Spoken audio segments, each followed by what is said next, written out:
برف باری اگر ہو رہی ہو، آپ باہر نکلیں گے تو برف آپ کے کپڑوں پر جم جاتی ہے نا، تو آپ جھٹکتے ہیں کپڑوں کو تاکہ برف ہٹ جائے۔ ہمارے ایمان پر اس دنیا میں رہتے ہوئے جب ہم متاثر ہوتے ہیں ماحول سے تو گردہ آ جاتا ہے، برف پڑ جاتی ہے، اس کو جھٹکتے رہنے کی ضرورت ہے۔ اور وہ جھٹکنے کی بہترین اور مؤثر ترین شکل یہی ہے کہ یاد رکھو کامیابی ان چیزوں سے نہیں ہے۔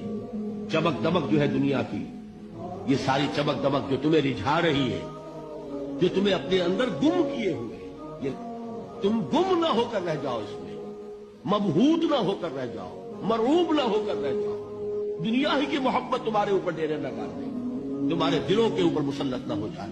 لہذا تازہ کرتے رہا کرو، والعصر ان الانسان لفی خسر الا الذین آمنوا وعملوا الصالحات وتواصوا بالحق وتواصوا بالصبر۔